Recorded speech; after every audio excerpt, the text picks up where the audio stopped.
Hi, I'm Dr. Ruger of the Zombie Cause, and I am here in my home, the Zomberosa, where I'm raising my three sons, Headshot, Silent Blade, and Zombie Boy, to be zombie hunters. And since I'm homeschooling them in zombie hunting skills, it does require us to have a lot of zombie hunting weapons and restraint devices. And this is our central weapons cabinet here. We like to keep it right in the middle of the house so the weapons are all easily accessible. And we have weapons here for everybody because you just never know when a horde is going to come through. These are my favorite weapons right here, the saw-bladed yo-yo, and of course my sword, Precious. Over here we've got Headshot's handguns, which he refers to as his girlfriends, Betty and Veronica. Down here we have Zombie Boy's Saucinator. If you didn't know it, zombies are repelled by hot sauce. And he has several charges here, and his slingshot, the King Cat, and he is an expert in that. But we don't let Zombie Boy use guns or knives yet. That will come.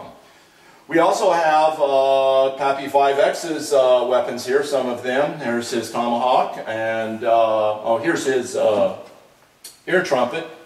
He is an old school zombie hunter. He doesn't like modern technology. He won't wear his hearing aids because they have an on switch. But here's his ear trumpet. It works quite well, and it comes specially developed to be able to have a bayonet attachment on it, which comes in handy in melee type of attacks. We also keep a couple of his flintlock pistols here because he refuses to use anything but black powder. And although, look at this, this one's not even, he doesn't have powder, priming powder in here, and I've told him about this 1,000 times. If you're going to have the weapon in the weapons case, have it loaded. Now, normally priming powder, if you've never used a flintlock to kill a zombie, you have priming powder here in the pan. The frizzen goes down here, and then you have your flint, and then the flint hits the frizzen, which sets off the charge. Now, it's probably loaded inside, but without priming powder, it doesn't go. Watch the sparks. See, there's the sparks it should have shot. So, he ends up using this gun more like this than he does like this, so go figure. And then we've got a few other things, zombie locators here, zombie tongs, of course the Smurf down here. If you're a zombie hunter, that doesn't really need any explanation at all. A few grenades, and then, here's Silent Blade's Decapitator. That's his favorite sword, and it usually never leaves his side, so I'm not sure why it's, but you know, I do think I may know where, a reason for that. Just a second, follow me. Yeah, just as I thought. Silent Blade, what did I tell you about juggling swords in the house with your shoes on? If you're going to juggle swords in the house, take your shoes off. I'm tired of all the scuffed up floors. This is exactly what I'm talking about. Difficulty raising boys to be zombie hunters. If you don't have rules and if you're not firm with them, they'll do those sort of things. And I've told him, you take your shoes off when you're juggling, or you end up dropping the swords more, and it really scuffs up the floors. But I want to show you something else over here. Alright, right now we're in my central armory. You can see off to the left there one of my boys wearing a zombie bite restraint device, and we have several of those in here. We also have a number of bladed weapons which belong to Silent Blade. Some maces, there's a Morning Star. We of course have many zombie restraint devices. There's a good one right over here. I'll zoom in on this for around the neck. That keeps them from biting you. Straight jackets, zombie bag right here for delivering zombies. We have some more swords laying down there. That's a device for checking under cars by video for zombies that might be hidden underneath there, and a variety of other melee weapons. There's of course some maces and knives, and over here we've got some of course the wrenches and cluster bombs, everything you just might need for any kind of zombie experience.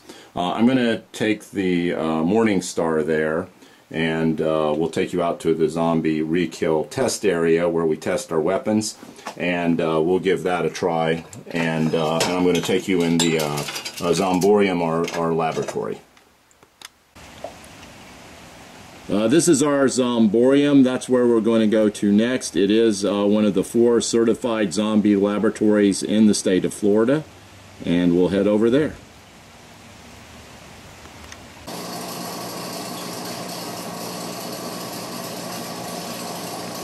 Alright, we're here in the Zomborium, and like I mentioned, this is one of the very few certified zombology labs in the state of Florida. Matter of fact, it is one of the very few certified zombology labs in the entire United States. And we're very, very keen on education here. I am very proud to say that we've had many zombologist fellows come through and do their training right here in our laboratory. So I wanted to show you a few key features of the lab. Over here we have our chemical hood for noxious chemicals that we use in processing some of the tissue. We do have two coolers here for zombies. Both of these are empty right now. We do have an experiment in progress. This zombie is wrapped in muslin. We are checking for duration of zopor. We've been altering some chemicals to see if we can induce zopor for a longer period of time. This zombie has been in zopor for almost 36 hours, which is an incredibly long time. And we are now processing blood. I'm going to turn off the centrifuge here. We're spinning down some of its blood. This is an important bench research we're doing here. I can't emphasize that enough. We do have several experiments going on right now. Of course, if you were in here, you would experience the smell of the zomborium, and it's pretty toxic. We've got some tissue in the sink right now that we've been processing. But all in all, this is a very nice, very tight kept lab. I will say we went through recertification just a week ago, and we only got 1 point off on the whole recertification process. It turns out that our bear trap, which we use as a zombie trap, was within 10 feet of the fire extinguisher. And I don't know who makes these stupid rules, but I don't know why a bear trap has to be further than 10 feet from a fire extinguisher, and quite frankly, I'm just going to ignore the rule. I think it's just to give somebody a job to check off a little box. But anyway, those are the irritating things about running a lab. Government gets involved, and it can be a mess. Now I want to take you out to our re-kill area. I was going to show you how we used the Morning Star and tested it, but it is raining, so I may just give you a quick look at the re-kill area. But this is where we run zombies down and use weapons to test them and get ratings for their zombie kill power. So we'll head on out here.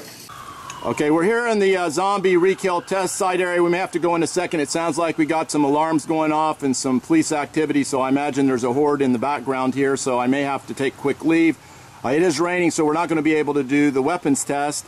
Zombie Boy here is holding our device, which we attach either zombies to or dummies to. Go on and let go of that.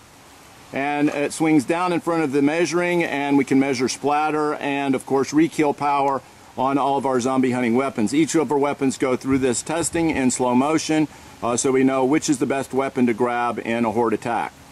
So anyway, I'm glad you guys got to look at a little bit of our zombie hunting collection. I think the best way to see it is to come in person, and I'm sure you have some questions, and I'd be happy to answer them for you.